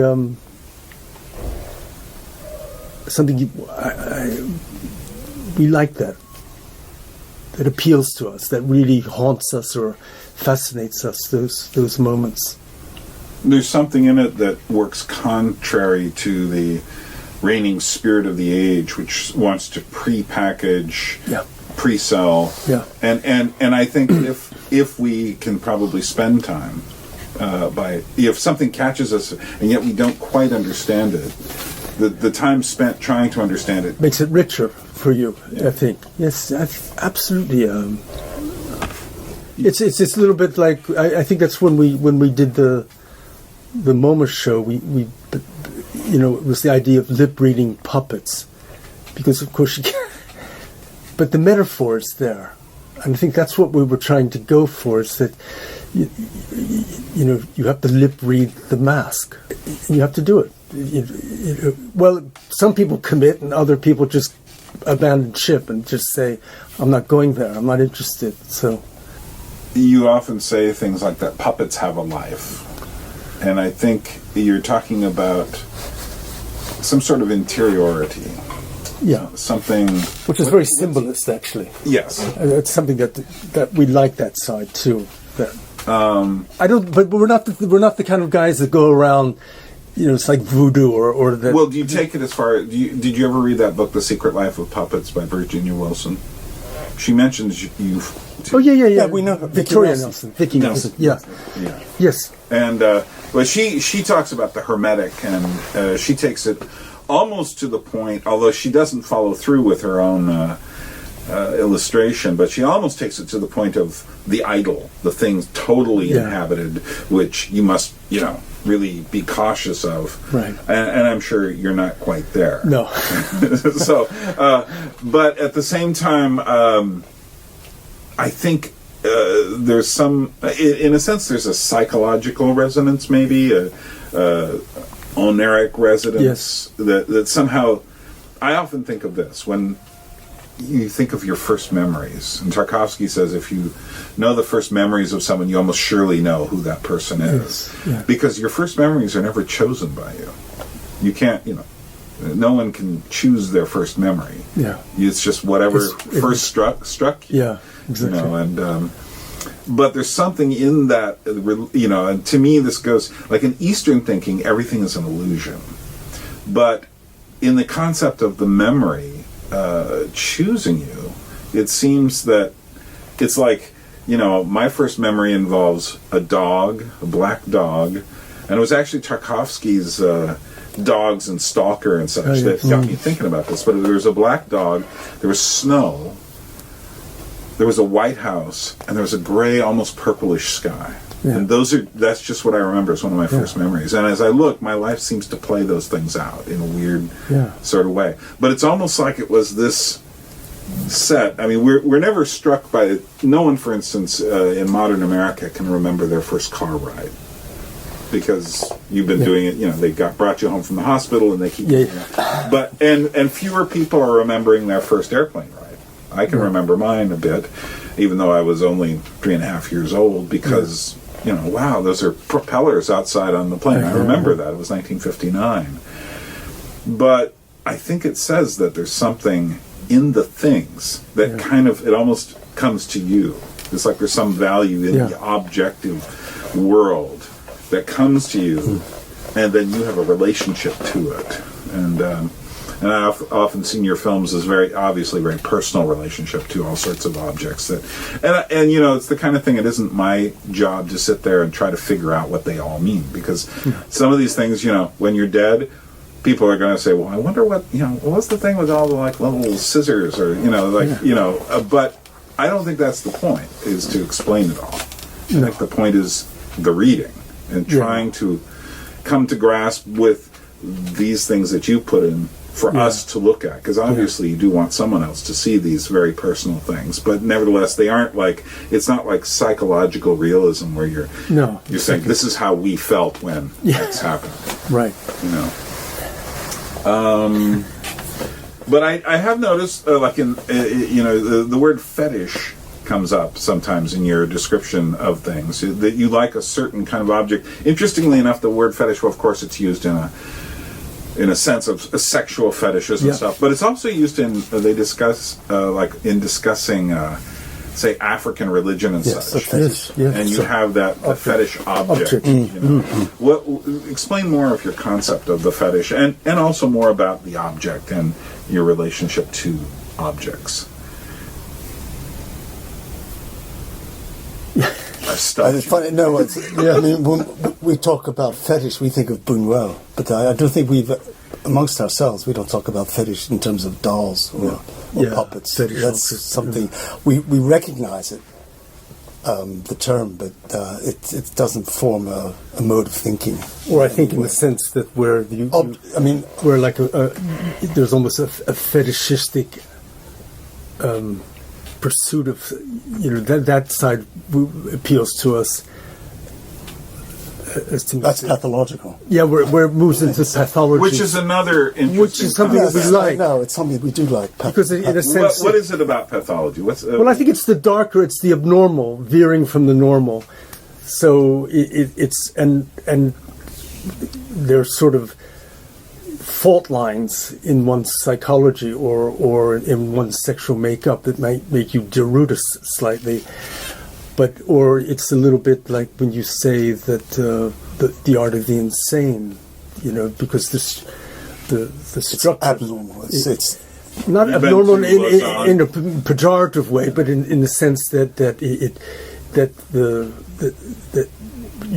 if they didn't go to art school and say learn proper perspective, fantastic. That's crucial.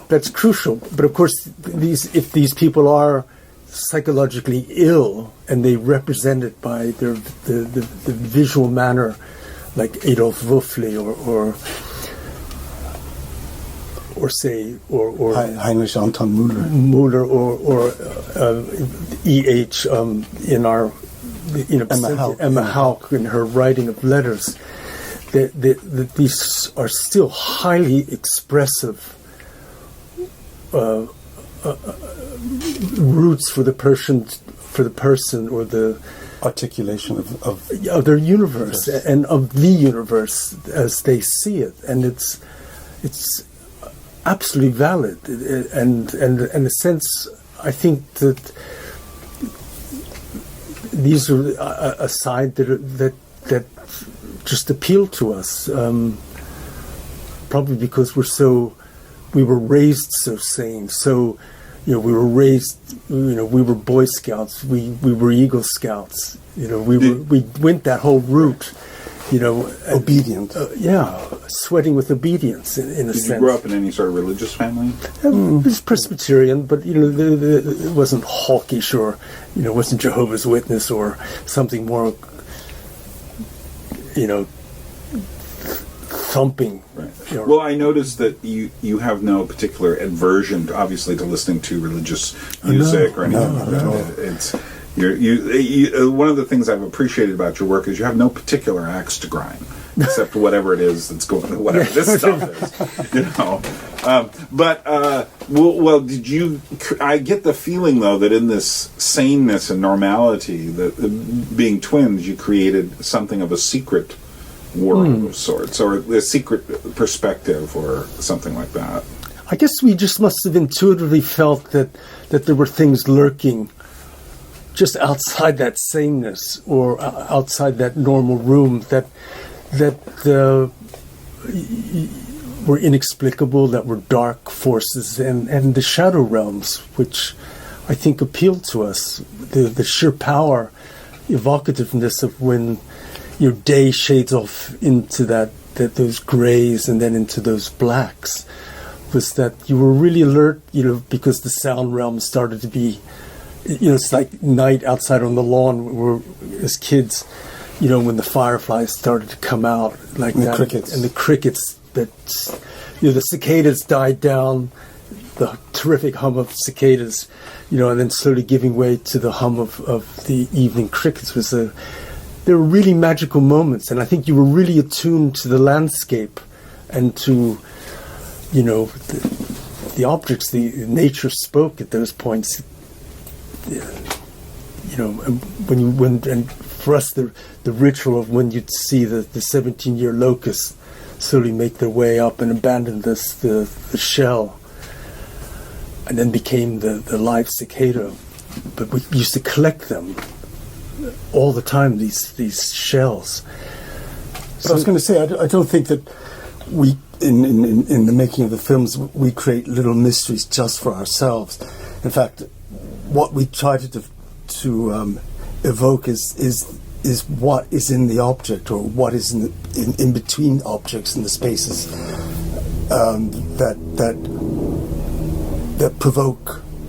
are provoking us to then provoke ourselves to find or discover this something that is there, or well, you're trying to articulate something that's quite indefinable, I guess, in a way, and giving it. It's what music has always done for us, classical music. And I think it's also that feeling that when you go to establish a mood, that mood can be sustained, and it's very, very, very precise. It's not just a wishy-washy mood that you're trying to do, but you're trying to create that very precise spell that is done through the quality of light, to the quality of sound that you lay on it, and the object that you may be animating. So you're trying to bring all these different forces together to release a very, very precise spell. So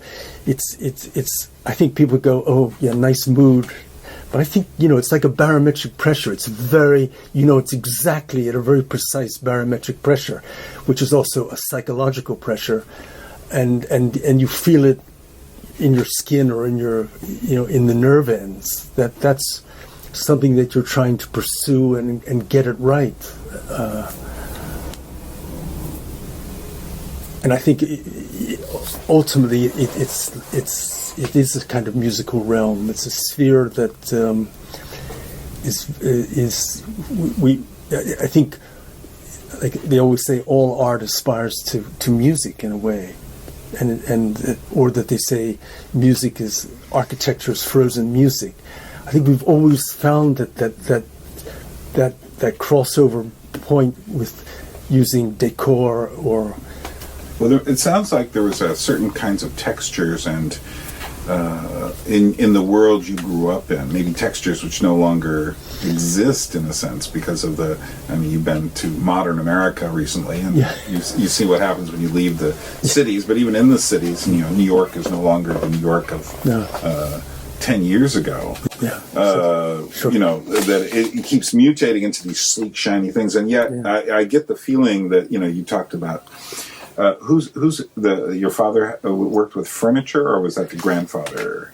Well, the backside were cabinet makers, but our father was a first class machinist. Right. But essentially, he built our house. But he built the house. He had a workshop behind the garage, which had the lathes, the bandsaws. And he built everything, furniture. And your mother dealt with fabrics. Well, she was she did millinery. She did millinery, but she was also a figure skater. Oh, okay. So that there was that side that. But it seems like you had from a young age been exposed to these practical elements. But within the practical, I'm kind of imagining that there were old factories or old buildings where things were done, or that there were maybe fabrics and textures and such that were just very. Like you were just gravitating. Yeah, you were just aware of them, and in your grandparents' home they had that. You could see from the difference between our parents' house to the grandparents' house, which was already 50 years older. They lived in an old wooden house, so the furniture shifted, the quality, everything shifted. An old, like the clock here. I remember we were haunted as kids by these old grandfather clocks, and and that, for instance, in the septic tank area of the house, the lights would suddenly dim at a certain point, and then. Would you two, as twins, just kind of look at each other? Yeah, we go. There always be kind of in There it is again. Yeah. You know. It was always it was just a ricochet, Right. batting it back. That Right. did you see that at lunch? What happened at that one moment Well, I when find grandfather's teeth, the false teeth, sort of separated a little bit? Yeah. Well, I find it interesting that I haven't heard one thing in which one person says, "Well, I don't like that as much as you do." You both seem to gravitate in this very interesting relationship towards objects, which it's always been kind of like, do you see that kind of thing? You know, which is, I think, quite amazing, quite wonderful. I think it's, if we were fraternal twins, we would have probably had a lot more different thoughts, but we're literally cleaved. Right. Have you must have seen the book Curiosities and Anomalies in Medicine? We have quite a few books.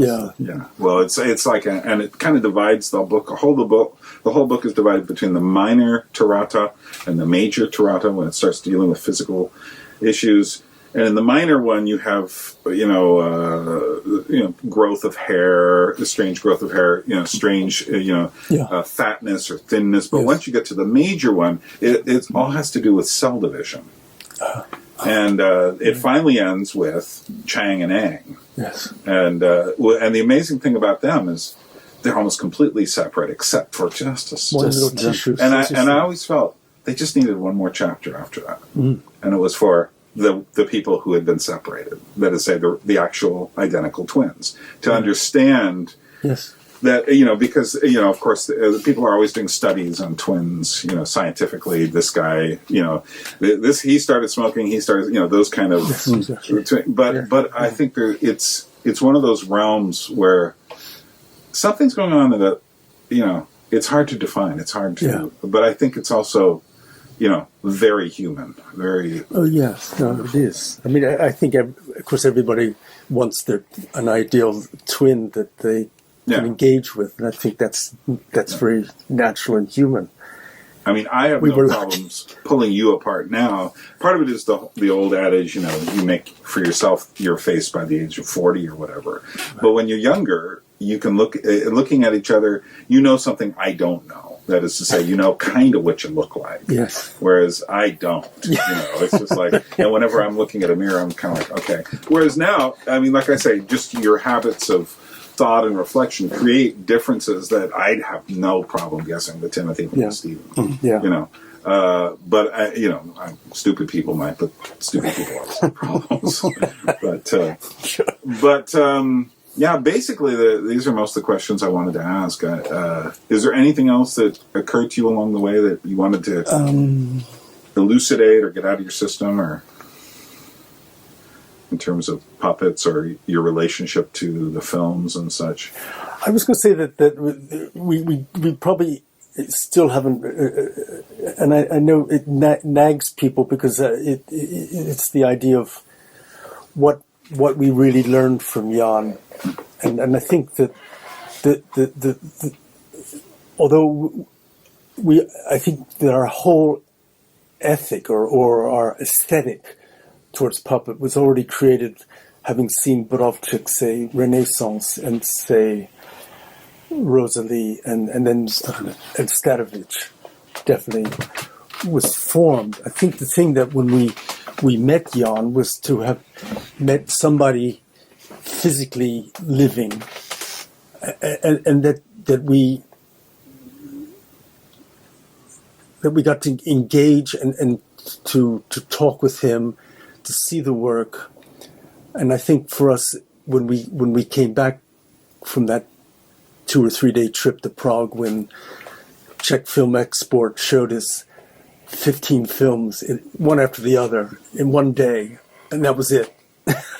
And you walked away dazzled or sort of overwhelmed in a sense and confused about what was what, but you came back.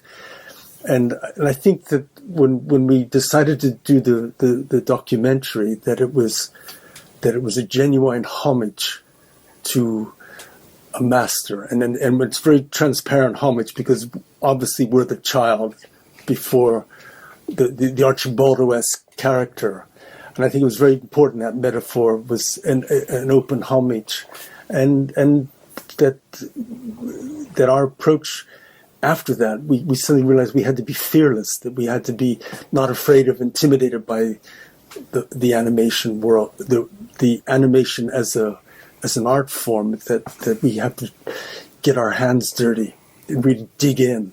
And I think it was with that little film, The Cabinet of Jan Švankmajer, that we, I don't know, it just sort of breathed life into us, and we tried to announce emblematically his world through this documentary and through these. I mean, in the 55-minute version, which is the one that we created originally, not the short film that was pulled out of it, but the 55-minute version has these four intellectuals talking about surrealism and you know, very impressively about Jan's world. I had no idea if Jan would have just laughed up his sleeve. But the vital fact was he represented the Czech surrealists who were forbidden. I mean, it was unlawful to have met, but they met in secret every Thursday in Prague, and the sheer vitality of those meetings and you know, with Eva, his wife, and whose paintings we adore, that this was a real sign that of this energy that he transmitted to us, and you know, that we were genuine students, and of course, and we all know in history that painters studied with other painters. So they studied with their masters. There's nothing wrong with that, and musicians study with others, with the composers that they've adored and they've learned the craft. But essentially, you have to push out on your own at one point, but I think that in a way it was very beneficial, because in a sense, our little film and the documentary on Švankmajer released him to the West in a way that he hadn't been released, and Keith eventually helped produce Jan's first several feature films, starting with Alice. So it helped Jan enormously, and now you know, when we meet Jan, like we in Barcelona at the exhibition the last time, at Metamorphosis exhibition, you know, it's like you're equals. You know, he doesn't look down on you, or you know, you're one of, and nor should he. Exactly. No, but I think that one of the things that occurs to me is one of his support networks was the Surrealist group, his wife, yes, all of that. Your support network has been obviously yourself with Keith, and I believe you have another friend who's been helpful over the years. Ian Nicholas, yes. And so that it's the kind of thing that, and I think that people who do things exclusively alone, you know, you just get to a point where you're like, oh, and you need other people to prop you up when you're not, when things aren't exciting. You know? Exactly. So. No, but Jan had a great, and you know, and being born in Prague with the legacy that, you know, with the Czech surrealists and the early Czech surrealists at the time of Stiersky and Toyen and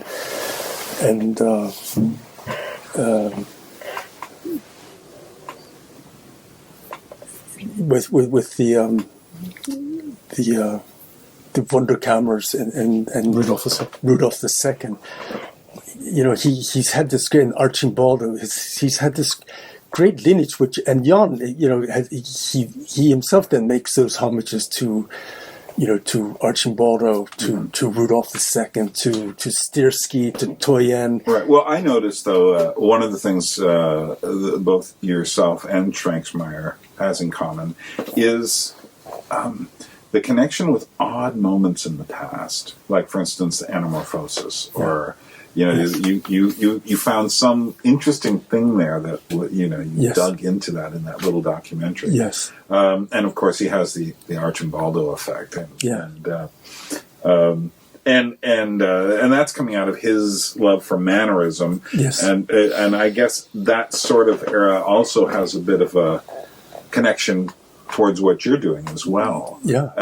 And in a sense, it's kind of like I often look at the history of art and such as a series of leapfrogging ideas, and one is it comes from almost a more rationalist perspective, and the other comes from a more, one would say, maybe romantic perspective. Yeah. But of course, these things shade off into all sorts of different things. Sure. Kilt. Symbolist, Yes. but personal manner. Without, I mean, you guys have the background, but you don't. Like I said, you don't have the axe to grind. Sometimes he gets a little, his material, it's like you really get the feeling, okay, this is like a little surrealist propaganda here. But, Yeah. Yeah, I guess that's it. I should stop. I feel exhausted. yeah. Well, I've dug deep here, I hope. Oh my God, it's 20 past. Well, thanks for listening. I hope you got something out of that conversation. I did. I've listened to it now several times completely, and I've gotten plenty out of it. I have edited a few things out of it, but basically what you're getting is what happened. And I would say this. Go find their work. Go start with, there is a Blu-ray of all of their earlier short films. Go watch that. You should also go look for their 3 feature films. Now, I would say it's better to say you should graduate to their 3 feature films. You should go back and watch their short films first. Start with the Epic of Gilgamesh, The Cabinet of Jan Švankmajer, The Street of Crocodiles. Watch some of their short films, which, as I said, can be found on various collections. And then graduate to their 3 feature films, which include The Institute Beniamenta, or The Dream People Call Human Life. That was from 1995. The Piano Tuner of Earthquakes from 2005. And most recently, just released within the last year, late 24, and still being shown in its sneaky previews around the world, Sanatorium Under the Sign of the Hourglass, which is based on a novel by Bruno Schulz, a Polish author. So, do that. And there are books about the Quay brothers, and there are quite a few interviews online. I hope that this interview will satisfy your needs about their relationship to puppetry. And to me, it was one of the most fascinating interviews I've ever had. And I felt a sense of accomplishment, which is one of the reasons I could never go back and say, hey, it was kind of, the film quality wasn't quite what I wanted, but I certainly wasn't going to redo it. It's like lightning in a bottle. There are imperfections. This is life. Enjoy this. And hopefully, if there are any editors out there who would like to help me find the backing to finish the real film, Gravity from Above, I have the original elements. If you are someone who's a producer or has any way of raising, it's not going to take that much, except by film standards, very little. But still, I have all of this material that needs to be assembled finally into a documentary. And what I'm doing here is releasing these longer interviews, which would normally, for 5 minutes in a movie documentary, you got 2 hours here. This is what I did. I wanted to know everyone's opinions about things. I read up on people and wanted them to tell me what it is about puppets. And so, yeah. Oh, by the way, I have a Patreon page. You can join that if you wish. Or if you don't feel like joining up something like that, there's a PayPal link down below, which is actually more efficient, and I get a much better cut from it. Feel free to pass some support my way. I would appreciate that. Well, here in Tbilisi, Georgia, a place you really should look up on a map, we say things like Nakłamdis, which is goodbye, and Droebit, which means Temporarily. That's all it means. Temporarily. But what it means really is we will indeed see each other again. Thanks for spending time with me today. If you've managed to get this far in the interview and listen to the whole thing, one way you can signal you've done it to me in your comments is use the word lip reading. Remember to put a dash between lip and reading. Okay, throw a beat. When I go, I want you to give me 5 minutes. I told you boys I'm no escape artist.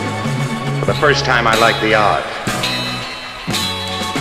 At the round earth's imagined corners, blow your trumpets, angels, and arise, arise from death, you numberless infinities of souls. Na tej bocznej, zapomnianej linii, na której tylko raz na tydzień kursują pociągi, jechało zaledwie paru pasażerów. Nigdy nie widziałem tych wagonów archaicznego typu, dawno wycofanych na innych liniach, obszernych jak pokoje, ciemnych i pełnych zakamarków. Te korytarze, załamujące się pod różnymi kątami, te przedziały puste, labiryntowe i zimne, miały w sobie coś dziwnie opuszczonego, coś niemal przerażającego.